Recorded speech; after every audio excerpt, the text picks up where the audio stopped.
Hey, welcome back to The Magic in the Music. I'm Jen. I'm Randall. And today we have a really special topic. We just watched the brand new Disney Pixar movie Soul. And not only are we musicians, and so we certainly have a lot to say about the movie, we also have a different special kind of connection to it. I am a middle school band director myself. That's my job. And so I share that profession with the main character in the movie. So Randall's going to do a little interview with me today and see what I thought. Yes. How accurate it was, all that good stuff. Inquiring minds want to know. So everything you wanted to know about how a middle school band director reacted to Soul. So stick around, everybody.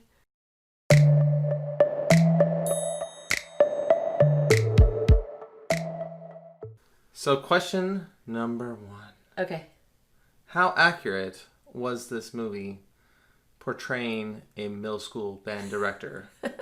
Well, I think it depends on the band director. So, the first thing is obviously we don't have to have total reality and accuracy to make something believable in a film. But I think that people do sometimes wonder how accurate things are. So I can speak to that. Well, the first thing that you might notice is, especially if you are maybe slightly older than us, you might say, well, you don't look like a middle school band director. You don't look like a band director. Well, that's true. So some of the older folks in our profession it is a predominantly male profession. And so there are a lot of men. And however, in the last 20 years or so, there have been growing numbers of women in the field of band. And so I'm really proud to get to be one of those women. And at times that's been challenging, but mostly it's been really rewarding and good. The middle school students, they did use a real middle school band. And I am connected on social media to that band director. And he even commented that... They used a band in Oakland. He commented that it's too bad that they used the bad sounding takes because he's like, my band can sound way better than this, but they didn't want that. They wanted it to be like really, really rough. Well, yeah, and I think they want... You've heard a lot of middle school bands yourself. I have gone to many a performance. Many years of concerts. As a supporter of the arts. Yeah. And, they're definitely better than what... they portrayed in that, but at the same time, I'm sure there are moments when it sounds exactly like that. Yeah, right? There are moments of like cacophony. Yeah, but then there are moments that are pretty good too. I think it just depends where you are in that learning process. Yeah. And like that director was saying, like they didn't want to capture the polished, great moments. They wanted it to be kind of like a mess. So they did portray that. So yeah, there are moments that are a mess. That opening scene, or one of the early scenes in it, he's directing, and it's a jazz band that he's directing, not a concert band, which I've taught jazz band many years. Yeah, so I mean, it looked like they had the instrumentation right. One thing I do really want to address, and I know that Disney and Pixar made a huge effort in this way, is that they did depict people playing the instruments correctly. And so that was a really, really big deal. My understanding was that they took video and like multiple angles and all these different things of John Baptiste playing on piano and different instrumentalists, and all the trombone positions are actually the right positions, and the saxophonist and all that. So that's like kudos to them. Like good job for not doing it really badly. Yeah, you would not believe how many videos she sees where she says there isn't even like a reed in the instrument. Stock photos. Yeah. Oh, you've seen a lot. It's a big joke among band directors. Like, we'll share all these stock photos that are just unbearably bad. Or they're like a stock photo of a saxophone player with no mouthpiece. Adobe. Like they're jamming out on a saxophone with no mouthpiece on it. Adobe, get your stuff together. Yeah. You can do better than that. So the bar's really low for realism when playing an instrument, So anyway, they did a great job on that part. There is one thing I do want to address in terms of the realism, and we can talk about this a little bit later, but just about the situation in terms of being a band director. One thing, and this is what I'm going to call the Mr. Hollands Opus problem. Because as a lot of you know, in the 90s, there was this movie that was very popular. It came out, Mr. Holland's Opus. And in it, Richard Dreyfuss's character, Mr. Holland, aspired to be a composer. And that was his dream. And he took a job as a band director to pay the bills. And that's what he did. And he had always kind of deferred his dream, and then he was teaching. Yeah. I don't know if that worked in the 60s or early 70s or whatever, but that's not how it is today in most places. I've witnessed all this stuff, and it is not a fallback for people at all. No, at least now that can vary perhaps regionally, perhaps through different economic factors and things like that. But I've been a band director for 17 years, and throughout my whole career, it's been where I live, it's a fairly desirable position and a fairly competitive field. And you can't just fall into a job. You got to really work and really fight for it. And so that idea that we're desperate, we just need someone to come and be a warm body in the room while the kids are there, like in Mr. Hollands Opus or whatever, that's not really the reality for us. We have portfolios, we have videos of our conducting, we have, all these references and letters of recommendation, and we have to do all these professional activities. You don't just say, I'm going to get a teaching certificate. Just in case. It's no, that's a lot of work, that's a lot of money, that's a lot of college credits. That's a lot of student teaching. That's not just something you decide to do some random Saturday. Yeah, and there's a lot of legwork. Yeah. To get there. It's grueling. So tell me a little bit about your background so our viewers know a little about you. Who am I? Well, I've been teaching band for 17 years, middle school band, 17 years.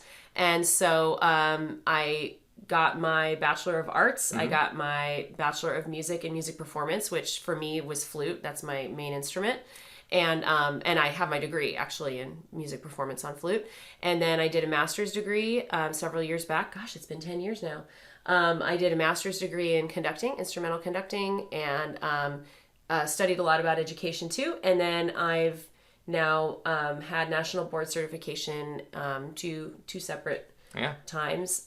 So it's a lot. Yeah. So, and to give you an idea too, she has a lot of expertise with the flute, and in fact, I'd say you're as much a professional flutist as you are a band director. Well, you're kind. Thank you. I don't play much professionally anymore. I don't, but I do teach private lessons. So that is something that in the film where he shows, it's accurate but not accurate, because he's teaching private students, which is a lot of music educators. We do teach private students.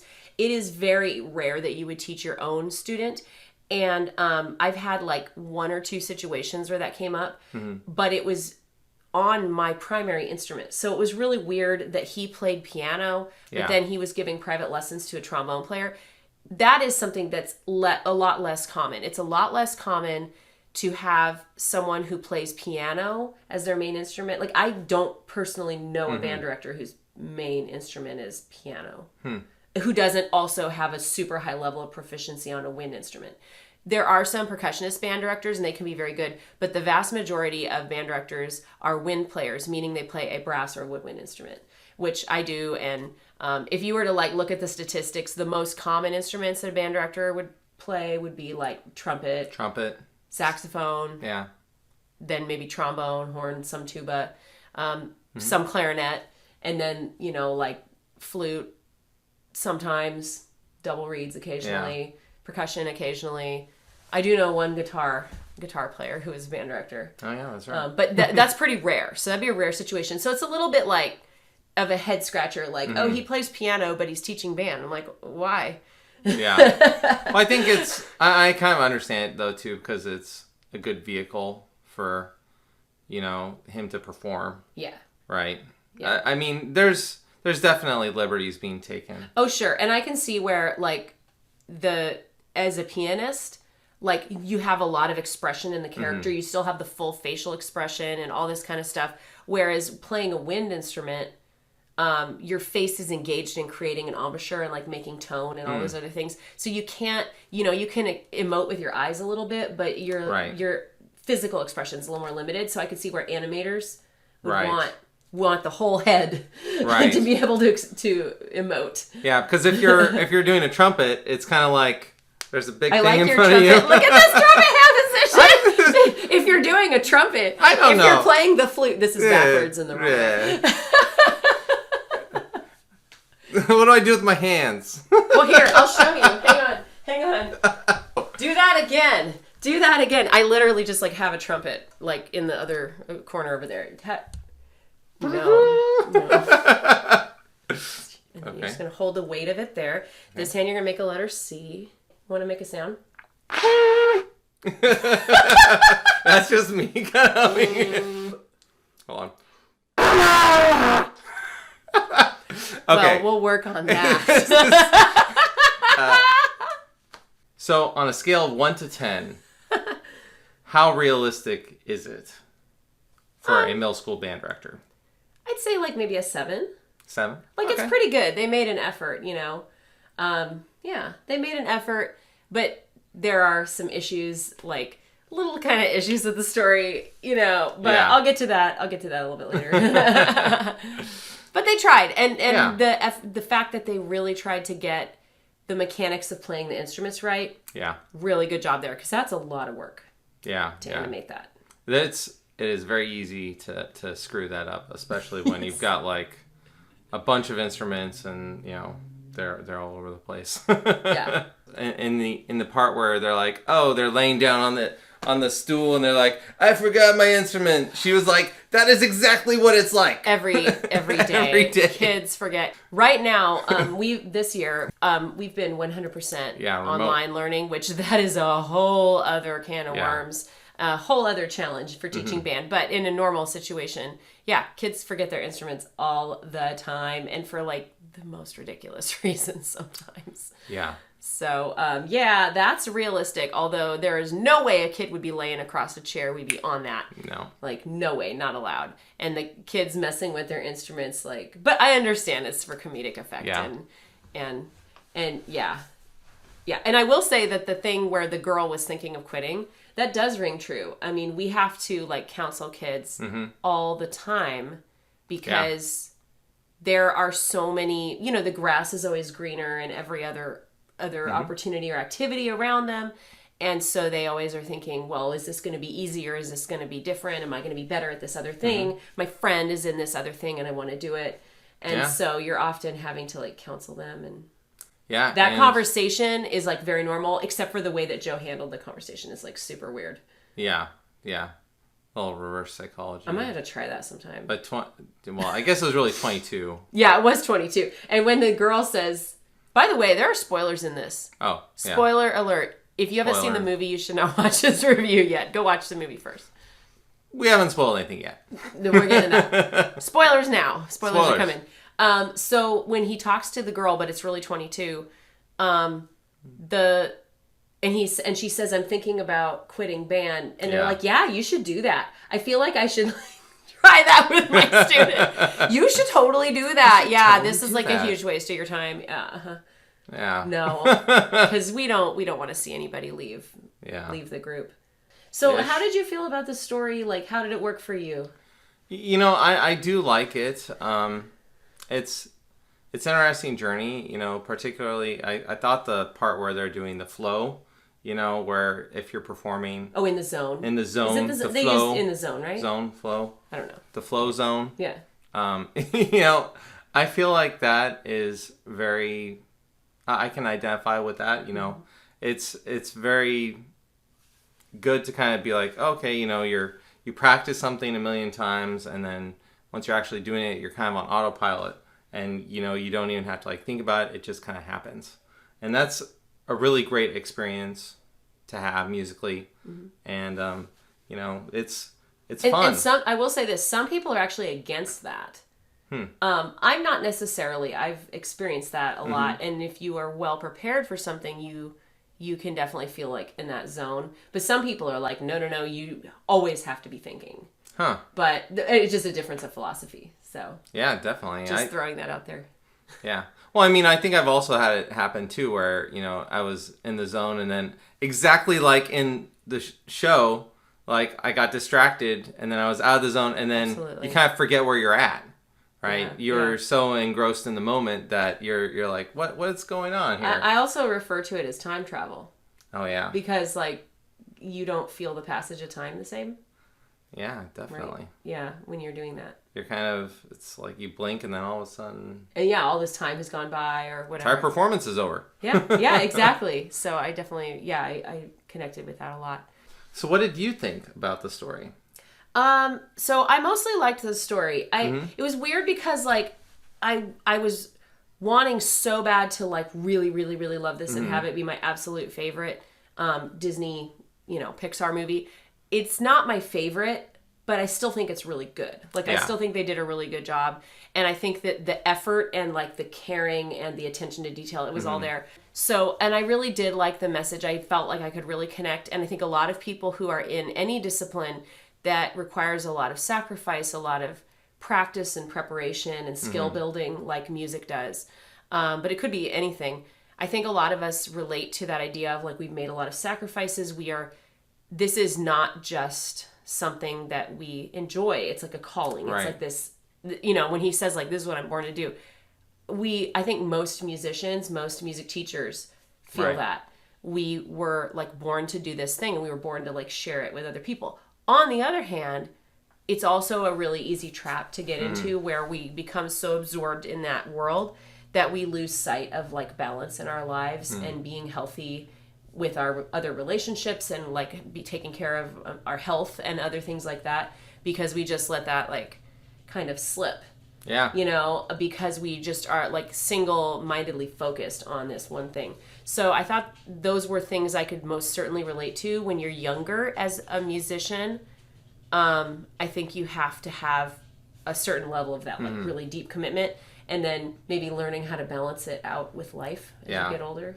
Yeah. And I liked that it was like, that must be a common experience for a lot of people. Yeah, definitely. I felt that it was good in terms of portraying kind of this challenge of like, okay, we need to pay bills, but we also need to pursue our dreams. And, the reality is that you don't want to lose track of what you're doing along the way. This is all goes back to Luke Skywalker, right? Where Yoda is like, your mind's always like on the next thing. It's not like where you are and what you're doing today. Yes, that is definitely and true. I think that was a good kind of lesson to take out of this. I thought the movie was great. I wouldn't like put it in the top tier of the Pixar movies, but it's I thought it was really solid though. Yeah, it was really solid, and it's something worth watching. It's kind of a tough time keeping kids. Yeah, I think our kids are not going to want to watch it over and over again. No. But I love that we're getting like jazz in the ears of kids. I think that's really great. Definitely. Yeah. Definitely. And I do think it's important to not talk down to kids too, right? It's important to kind of challenge them and approach some of these tougher questions. I would maybe say that like this might not be as much a film for our 5 and 6 year old, right? But more a film for like a 10 or 11 or 12 year old. Right. I feel like they might get more out of that. Here's the thing. I'm not trying to be critical of it because I don't think there's like a perfect answer of how to handle it. But whenever your profession is represented in media, I think that there's always going to be a misrepresentation. There's always going to be concerns about how things are maybe taken the wrong way. And again, I'm going to come back to good old Mr. Hollands Opus. Because Mr. Hollands Opus, for as much as a lot of us loved it, and I loved it at the time because I was not a music educator when it came out. I was a student in high school when it came out, and I loved it. And I had a lot of friends that were actually in the movie and stuff because it was filmed close to where we live. There were things about it that it kind of reinforced that idea that those who can do and those who can't teach. And I felt like there was a little bit of an echoing of that in this because the story is set up with Joe where he is teaching, but he really wants to perform. Right. But then because of course we as music educators, like probably 99% of us, we are passionate about being educators. Yeah. We want to be teachers. This is not a fallback. This is what we love to do, and we love teaching students, and that's why we do it. So we want to be really clear about that. Don't be confused by the film. Yeah. And another thing that it doesn't address is that there are many music educators who have flourishing careers as performers as well. So you don't always have to choose between those things. Yeah, I know many of her coworkers that are gigging all the time. Yeah. You know, every weekend they're busy doing weddings. Absolutely. And playing in clubs. And, with the local symphonies and the opera and the ballet, and they're playing in clubs and they're in bands and they're in all these different things. So yeah, you don't have to make that decision. So I don't like that that's presented as like this dichotomy when it's like false. It's not really there. Yeah. So that's a little frustrating. You can be both things. But then what they did that did help is after Joe, another spoiler here, he finally gets the gig and he plays and he talks to Dorothea afterwards. I think that's her name. Afterwards, and he says, "What happens now?" And she's like, "We come back and do it again." Yeah, we do it again tomorrow.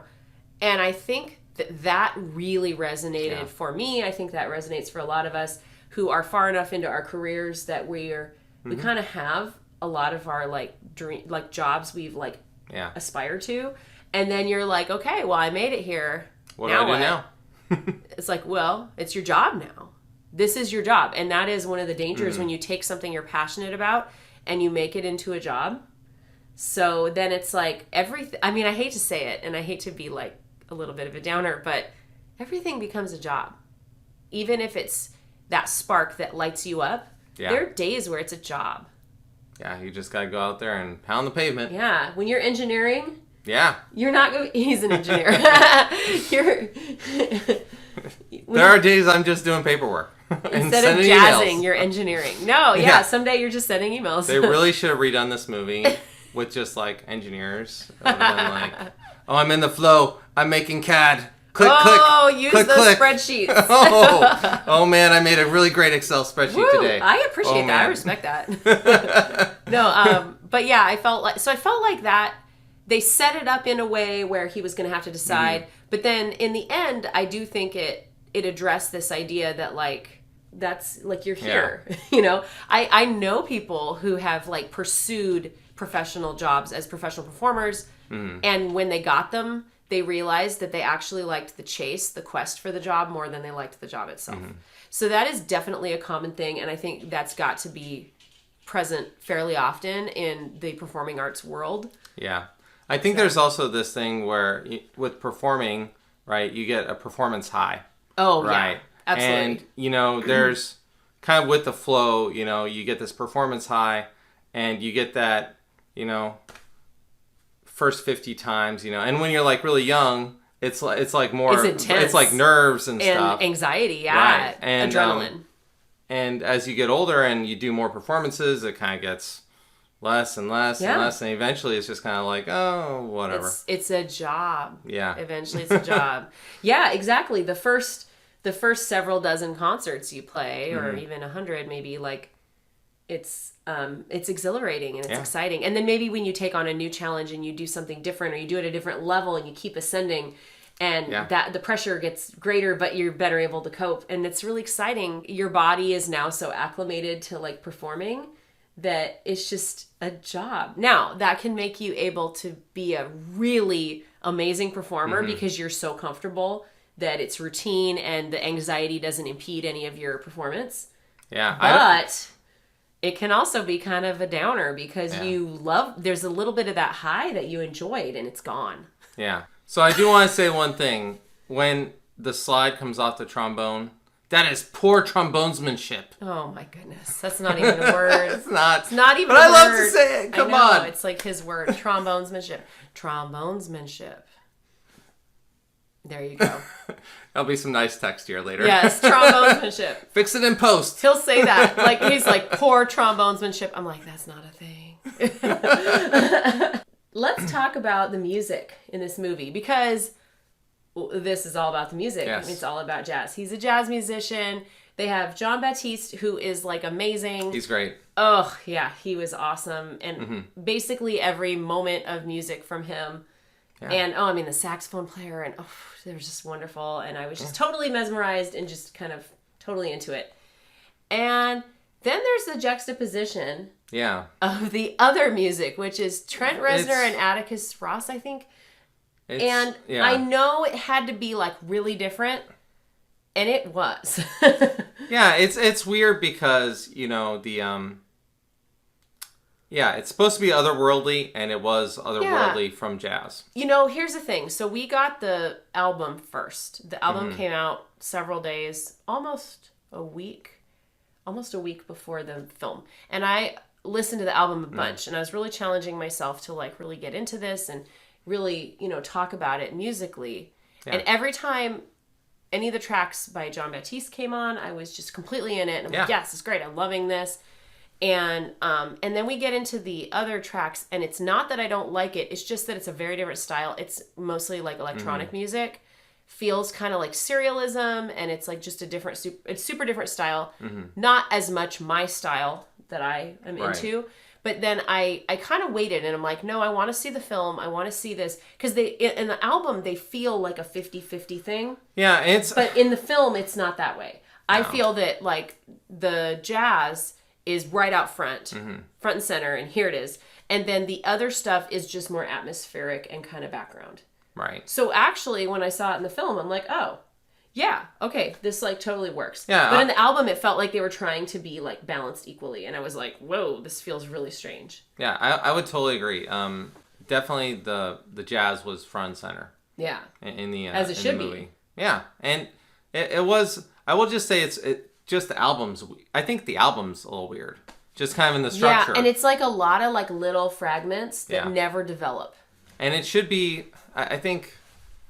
My only feedback would probably be that they need to maybe on the album just kind of put the jazz up front and the atmospheric stuff in the back end. Yeah, that's an interesting thought, instead of putting it like in chronological order. In the end, I think the music served the story really well, but it just was a little bit disorienting, I think, to listen to the album. Now, I know that there is a different album out there that is like, I think is it all John Batiste? I can't remember. I'll have to look that up. I think it's but there's like a separate kind of album.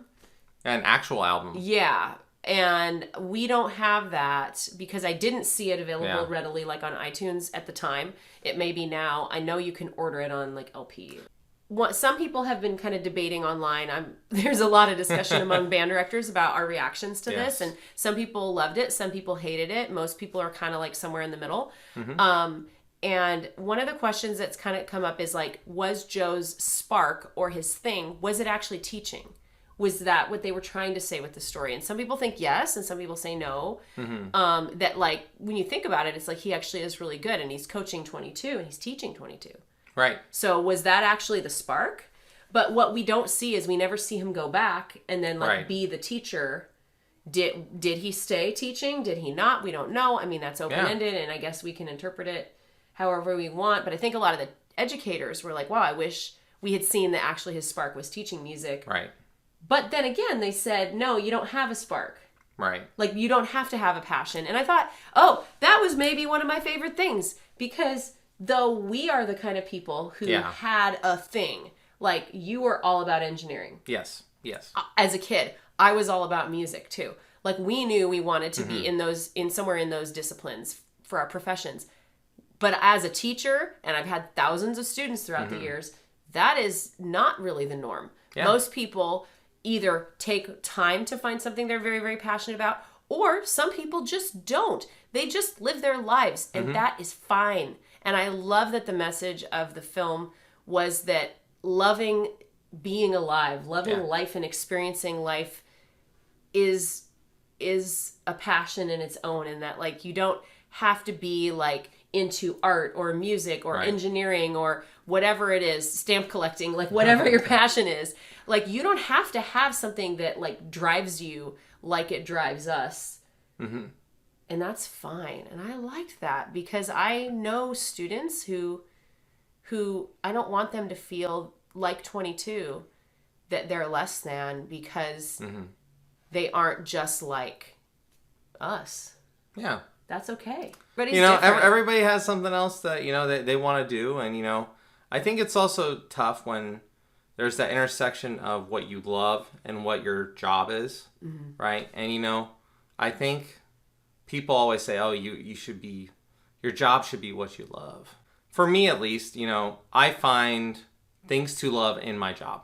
Yeah. Right. So, it's not necessarily about like, oh, like I love every aspect of engineering, but, there are aspects that I can like geek out about, and I can be like, oh man, I love to do this part. And, I try and enjoy those parts when they come up, Yeah. When I'm not sending tons of emails. Yeah. And I think that's a beautiful message, that some people have the job so that they can, like you said this the other day, like you have the job so that you can go live the kind of life that you want to live. Right. And pursue the interests that you have outside of that. And that's 100% totally fine. Yes. And good.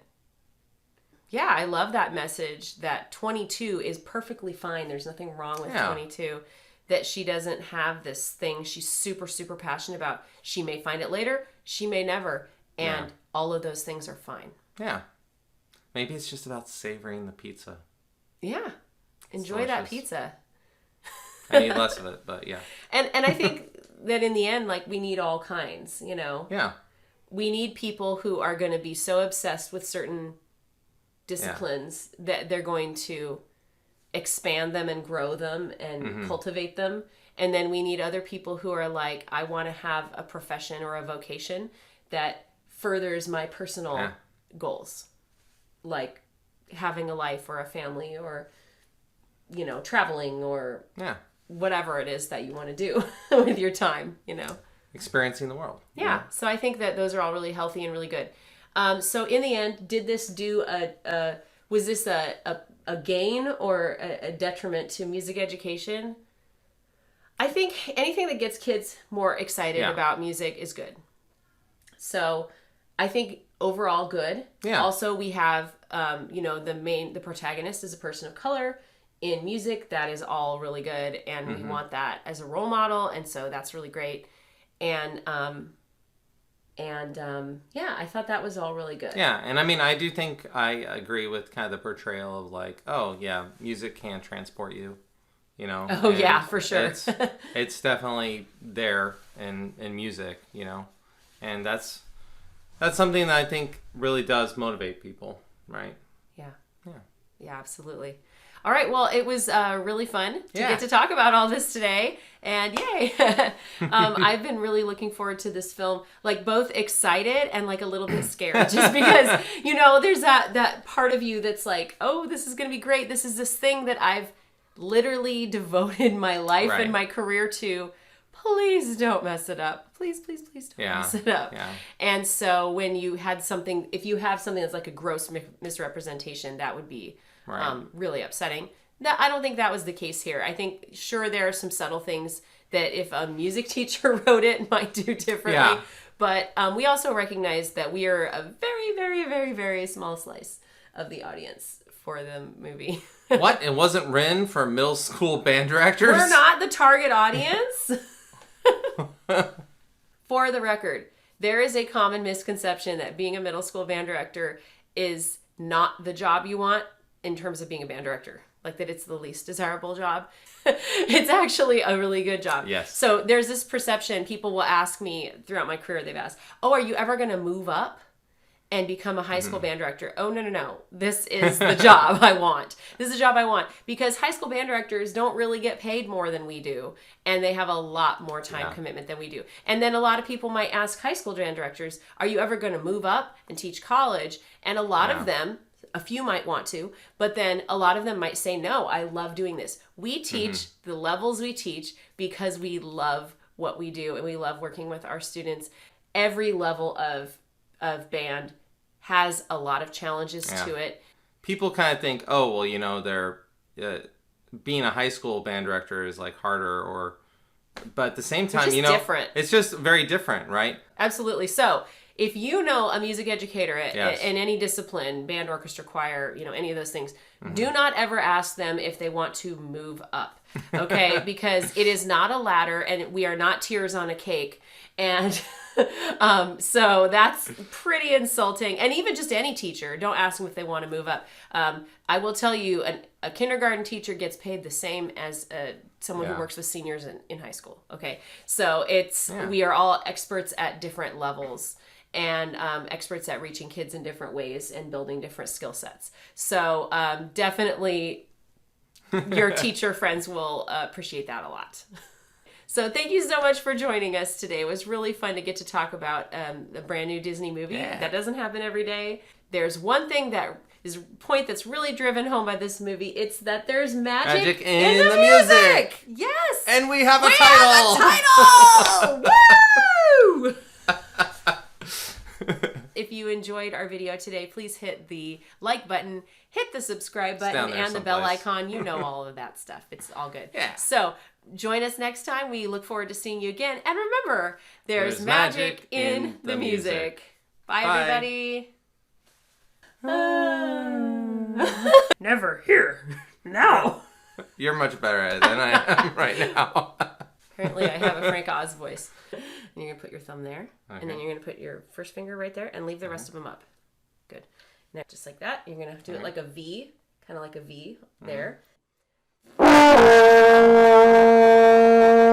Yay!